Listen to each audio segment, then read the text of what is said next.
Grade 2 ako nung lumipat kami sa bago naming bahay. Hindi naman ito kalayuan mula sa dati naming tirahan. Tabi lang ito ng kalsada, malaki at may malawak na bakuran. Sa unang tingin, wala namang nakakatakot. Pero sa likod nito ay may luma at kalbong bodega na dati raw ginagamit sa pagnibalsamo. Sa tapat din ng bahay namin, may isa pang abandonadong bahay na halos kasing laki lang din ng amin. Madilim doon, tahimik at palagi nakasarado ang mga bintana nito na parang may tinatago. Pagkalipas ng isang taon, grade 3 na ako. Ang gabi, linggo noon, habang naglilinis ako ng itim kong sapatos sa may pintuan namin, napalingon ako bigla sa bahay sa may tapat. Hindi ko maintindihan kung bakit. Parang may humihila sa aking paningin. Pagtingin ko sa bubong ng bahay na yun, meron mga nakatayo. 2, isang babae at isang lalaki. Hindi ko makita ang kanilang mga mukha, pero alam ko nakatingin sila papunta sa direksyon ng bahay namin. Agad ko tinawag si Papa. May tao sa bubong! Sabi ko. Pagkakita niya, agad niya akong pinapasok. Pumasok ka na. Sira mo lahat ng mga bintana at pinto. Huwag na huwag kang lalabas. Si Mama, wala siya nakita. Pero kami ni Papa, kami lang yung dalawang nakakakita sa kanila. Ayon kay Papa, paglingon niya muli, naglaho na daw yung dalawa. Walang tunog, walang anino. Parang usok silang naglaho. Grade 6 na ako nang tuluyan na kaming umalis mula sa Camarines Norte. Ang hindi ko alam, doon din pala maghihiwalay yung mga magulang ko. Naiwan kami magkakapatid sa aming lola sa isang inuupahan niyang bahay. Isang gabi, naglalaro kami magkakapatid sa loob ng bahay habang si lola naman ay nasa labas kasama ibang mga kapitbahay namin at nagkichismisan sila. Sa gitna ng tawanan namin, napansin na isang kapitbahay namin na may lalaking nakatayo sa tapat ng pintuan. Mataas ito, madungis, at galit na galit ang mukha. Pero wala ni isa sa amin ang nakakita dito. Nagtawag na yung mga lalaki ng mga kapitbahay. May bitbit pang sundak. Saka lang daw lumayo yung lalaki. Saka lang siyang nawala. Yung malamig na hangin, pumasok na lang bigla sa aming bahay. Ramdam pa rin namin yung pandanamig hanggang ngayon. Umabot na ako sa grade 11. Nagsimula na dumalas yung mga kakaibang pangyayari. Parang may laging nakatingin sa akin. Nakabantay. Isang hapon, nagagaling ko lamang sa school at nanginginig ako habang nagpapatimpla ng gatas sa aking lola.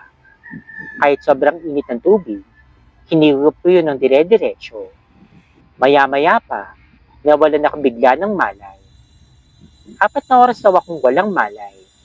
Nagising ako mga bandang 8 PM na. Pero sabi na bang kasama ko, para raw akong kakaiba. Belit ang aking tingin sa tita ko. Pero wala naman akong malala.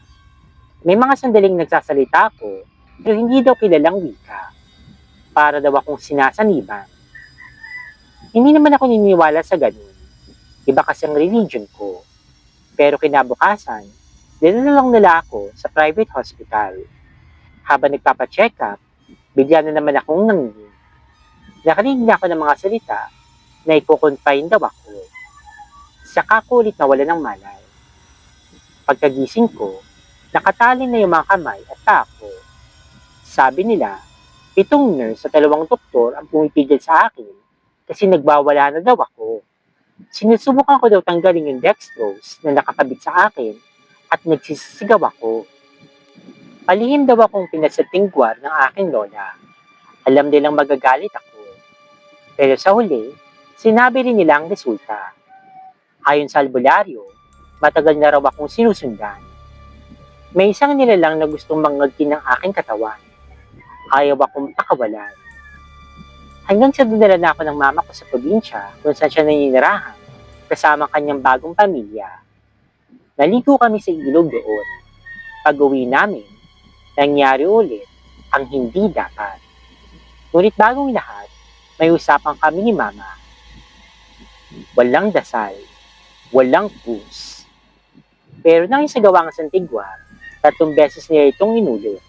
Sa bawat beses, sumisigaw yung albularyo. Hindi ito basta yung kanto. Isa itong nilalang na matagal nang nananaan sa kanyang kalooban. Isa itong anino ng patay. Isang ligaw na kaluluwa na kinain ng kadiliman. Nagsimula ang katawang ko na gumapang sa lupa na parang isang ahas. Lumuwaraw yung aking mga mata. Nagdugo ang aking ilong.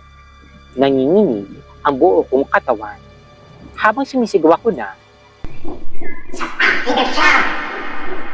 pagkatapos ng ikatlong santigwar, tuluyan ang nawala yung pasensya. Tahimik. Walang hangin. Walang ingay. Ngayon, ilang taon nang lumipas, tahimik na ang gabi. Wala na akong nararamdamang kakaiba. Pero minsan, kapag nakaharap ako sa salamin, may pakiramdam ako na hindi ako nag-iisa. At sa malalim na gabi, may boses pa rin akong narinig. Hindi pa ako tapos. Ako si Ash, hindi ko tunay na pangalan. Gusto ko lang ibahagi ang karanasan ko na hindi ko mapaliwanag magpasa hanggang ngayon. Hindi ko alam kung matuturing ba itong horror story, kaya sa tuwing naalala ko ito, nalalamig pa rin ang buo kong katawan. Taong 2018 o 2019, mga 8 o 9 na taong gulang pa lamang ako noon. Nagdesisyon yung nanay ko na magbabakasyon kami sa probinsya namin sa Isabela. Sabi raw ng kanyang tatay, habang bata pa kami, samantalahin na namin makadalaw doon kasi libre pa yung pamasahe. Mahal na kasi ang papuntang Isabela. Ngayon siguro, 1,000 na yung pamasahe. Pero noon, hindi ko na alam kung magkano. Pagdating namin doon, napakasaya. Lagi kami naglalaro ng mga pinsan ko sa side ng aking nanay. Araw-araw kaming gumagala, pero dumating din yung araw na kailangan na naming umuwi. Umuwi na sila mama at yung mga kapatid ko. Pero ako, nagpaiwan. Sasabay daw ako sa kapatid ng lola ko, si tita. Mas matagal pa ako magbabakasyon. Fast forward. Dumating na nga yung araw na pag-uwi ko kasama si tita. Madaling araw noon, kaya maaga kami nag-ayos ng gamit. Nasa sakayan na kami ng bus ng Isabela. Dala namin yung mga karton ng pasalubong para sa aking pamilya. Mga prutas, mga tuyo, basta pasalubong. Marami, kung ano-ano. Habang naghihintay kami ng bus, bigla akong inantok. Bata pa ako noon, maliit pa yung aking katawan. Kaya tinanong ko si tita kung pwede muna akong mahiga sa mga karton. O sige, sabi niya, matulog ka na muna dyan. Sabi ni tita sa akin. Doon ako nahiga, nakapatong sa mga karton. Medyo malamig ang paligid, kaya kampante ako. Habang nakapikit na ako, napansin ko sa di kalayuan ang isang pamilyang katabi namin. Isang matandang babae, isang babaeng parang anak niya, at isang batang lalaki. Tahimik lang sila. May mga dala rin silang mga karton. Pero wala naman akong pakialam sa kanila. Basta gusto ko lang matulog. Kaya pinikit ko ulit yung aking mga mata at nakatulog na nga ako. Pero hindi ko inaasahan ay kung saan ako magigising. Pagkamulit ng mga mata ko, nasa ibang lugar na ako. Hindi na sa ibabaw ng mga karton namin. Nasa tabi ako ng mga gamit ng pamilya na katabi namin. Sa una, inakala kong panaginip pa rin ang lahat. Pero hindi, dahil bigla akong tinanong ng babae. Iha, sino ka? Bakit ka nandito sa mga gamit namin? Gulat na gulat ako. Napabalikwas ako ng bangon. Agad kong hinanap sila tito at tita, pero wala sila sa paligid. Akmang palis na yung bus na sinasakyan nila. Mabuti na lang, hinabol na babae yung bus at sinabing may naiiwang bata. At ako nga yun. Pagkasakay ko, nakita ko ang mukha ni Tito, nanulumong gulat. Akala ko nasa loob ka na ng bus. Paano ka napunta doon? Hindi ko masagot. Hindi ko rin alam. Wala akong maalala. Hindi ko alam kung paano ako napalipat. Imposibleng din nila ako nakita. Imposibleng lumakad ako na hindi nila napapansin. Naalala ko pa, nang tanungin ng babae kung sino ako, nakahiga raw ako sa mga karton nila. Hindi raw nila ako pinansin nung una. Akala nila, gamit lang ako. Hindi raw nila ako kaagad nakita hanggang sa ako'y gumalaw. Inisip ko, baka nakatulog lang ako ng napakahimbing. Baka nag-sleepwalk ako. Pero kung ganun, bakit walang nakakita sa akin habang lumalakad? Bakit hindi nila ako ginising habang pawalapit ako sa mga gamit ng ibang tao? Kung naglakad nga ako, bakit parang walang nakakita? Minsan naisip ko, ako ba talaga yung umalis kasama ng tito-tita ko? O may naiwan? At simula noon, tuwing natutulog ako, hindi ako pwedeng matulog sa malapit sa karton o sa iba ng mga gamit. Dahil baka pagising ko, hindi na ako bumangon. True story po ito. Annually, ginagawa yung pag-aali ng mga pagkain na bland yung lasa. Walang asin na nilalagay. Mga alak, boiled eggs, sigarilyo, at kung ano-ano pa. Every last day ng July, like hours away from August 1, nag-aali yung mga matatanda at some places, like elementary schools, sa mga tabing dagat o kung saan man. And this time, sa loob siya mismo ng elementary kung saan ako gagraduate. This happened nung nagbaksyon ako sa isang maliit na municipality ng Sorsogon. Nagkayayang kami magkakaibigan na sumali sa pag-aaral. For the experience lang, kaya nadun kami.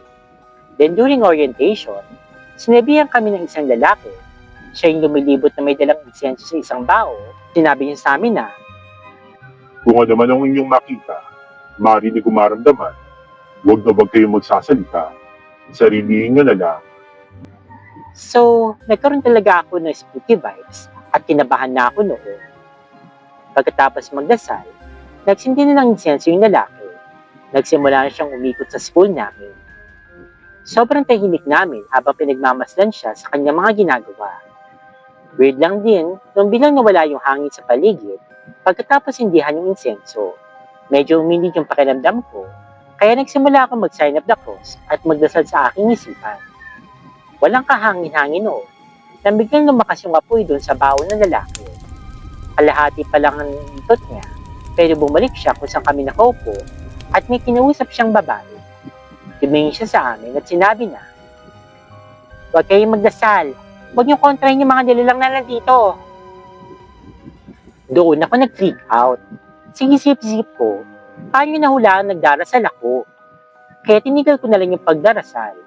Nanood na lang ako sa kanya habang pinagmamasdan yung aking paligid. Madilim doon at puro puno. Takaw atensyon ang isang puno ng nara na around 7-story building ang laki. Natapos yung pag-aalay noon at wala naman akong nakitang elemento o kung ano. Sabay kain lang ng aling na inaanda, pero bago yun, may kinakausap ng lalaki sa kawalan. Una siyang tumingala at para siyang may kinakausap na isang napakalaking tao. Sabay tumungo siya na para may kausap naman na maliit na tao. At sabi niya sa amin, Dadaanin nyo muna sila. Hayaan nyo silang unang kumain. gumawa nga kami ng space at dahil nga walang hangin, ramdam ko yung pagdamig ng hangin sa harap ko at mabigat na pakiramdam. Pagkalabas namin ng school, nagkukwentuhan na kami at yung isang kaibigan kong may third eye, sabi niya, dun daw sa puno ng nara, may mga duwende naglalaro. Ayun lang ang nakita niya. Sinabi ko rin yung tungkol sa pagdarasal ko na nalaman ng lalaki. Pag-uwi ko sa bahay, kwento ang lola ko sa mga experience niya sa pag-aalay din. Ang sabi naman niya, nung ako yung unang sumama dyan, nakakita ko ng isang napakalaking anino. Sobrang itim na anino, nalagpas ng puno ng nara. Nangilabot na lamang ako at nagdasal ulit hanggang sa ako'y makatulog. Nakatira kami katabi ng tulay. Pagkaliban mo, bahay na namin kaagad. Kaya kitang-kita namin lahat ng nangyayari dun sa tulay. Yung mga na-aksidente, mga nag-aaway, nagbubugbugan, mga dumadaan, at kung ano-ano pa. Around 1 AM, gising pa yung parents ko. Hindi daw sila makatulog kasi sunod-sunod yung mga sumisigaw sa may tulay. Sumasabit kasi yung mga sasakyan sa wire ng kuryente. Mababa yung mga wire, renovate kasi yung tulay. Tinataasan dahil laging naabot ng baha tuwing bumabagyo. 2:30 a.m., may narinig yung parents ko na sumigaw na babae. Pati yung mga nakatambay sa harap ng bahay namin, nagsisigawan na rin. Pati na rin yung isang driver ng motorsiklo na papadaan pa lang dun sa tulay. Pagkasigaw ng babae, sunod-sunod na yung nagabog ng narinig. Tumalon pala yung babae mula sa tulay. Yung tulay sa amin, wala namang gaanong tubig. Hindi tataas sa talampakan, kaya kung may tatalo, siguradong mamamatay ito. Lumabas yung parents ko dahil nga sa mga sigawan ng tambay sa labas. May tumalon nga raw sa tulay, sabi ng mga ito. Pati yung padaan pala na nakamotor, nagpapanik na dahil nga sa harapan niya mismo tumalon yung babae. Bumaba yung mga tambay sa tulay. Hinanap nila yung tumalon na babae, pero wala naman silang nakita. Imposible naman na inano dito kasi napakababaw ng tubig. Mag-aalas 3 na, pero wala pa rin silang nakita, kaya nagsipag-uwian na lang sila. Pati yung driver ng motor takang-taka kasi kitang-kita niya talaga na may tumalon. Pero wala namang bangkay sa ibaba ng tulay. Nung elementary pa lamang ako, may napapabalita na may tinapon ng ang babae dun sa may tulay sa amin. Kaya hindi na bago sa amin kapag may narinig kami umiiyak tuwing madaling araw. Kada taon may ganong pangyayari. Siguro marungkot pa rin yung kaluluwa ng babaeng iyon pagpasa hanggang ngayon.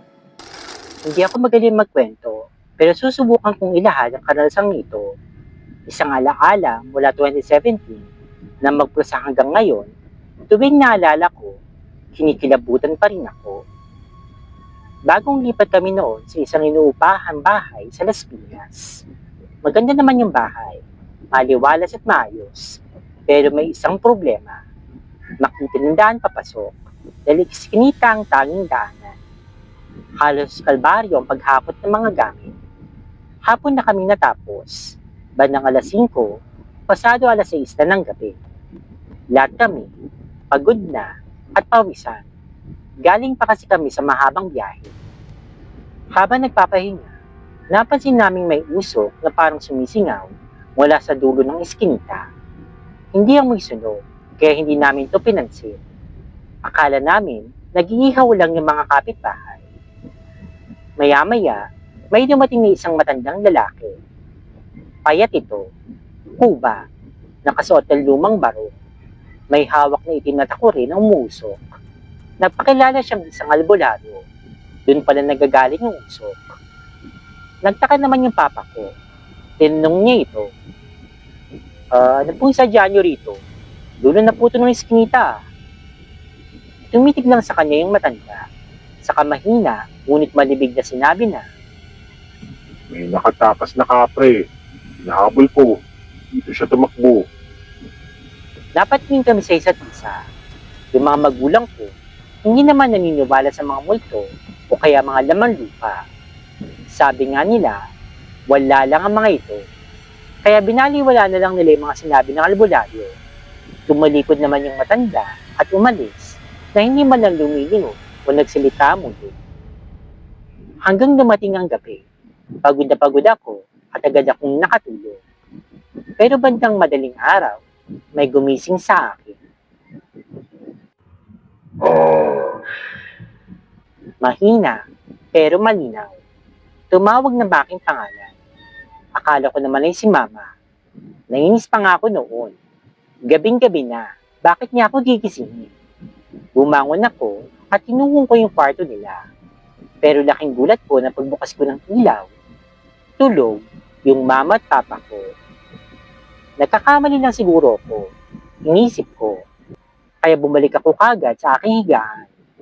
Nasa labas lang ng kwarto nila, sa may sala, sa may bandang bintana, malapit sa pintuan. Pagkahiga ko ulit, tinawag ulit ang aking pangalan. Mas mahina, mas malamig.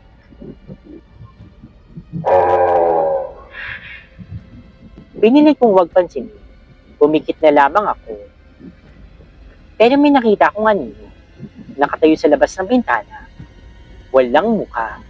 Walang anyo. Isang itim na hugis tao lang.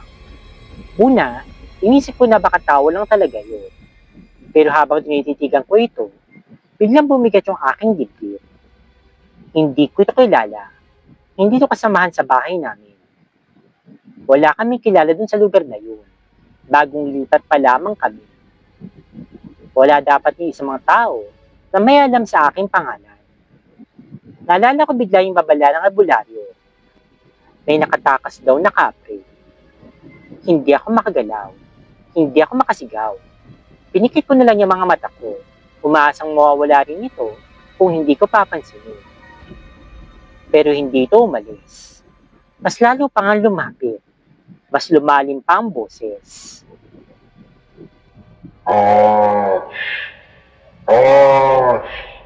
Bumalik ka! Sa akin ka dapat! Tumindig yung mga balahibo ko. Hindi ito boses ng tao. Malalim. Parang gutom na gutom. Parang nagmumula sa ilalim ng lupa. Biglang bumukas ang pintuan ng kwarto ni Mama. Lumabas pala si Mama upang magbanyo. Binuksan niya yung ilaw. Tumama yung ilaw sa may bintana. Wala na yung anino. Parang bula itong naglaho. Nakahinga ako ng maluwag dahil doon. Kinabukasan, tinanong ko yung pamilya ko kung may narinig ba silang tumatawag sa pangalan ko. Wala. Yun lang ang sagot nila. Pero may isang bagay akong hindi masabi sa kanila. Pagkagising ko kaninang umaga, may nakita kong itim na abo dun sa sahig, sa harap mismo ng bintana. At sa pader, may marikang parang paso ng kamay. Malaki, mabigat, at amoy usok. Hindi na muling bumalik yung matandang albularyo. Pero minsan, sa tuwing madaling araw, may marinig pa rin akong boses sa labas. Ash!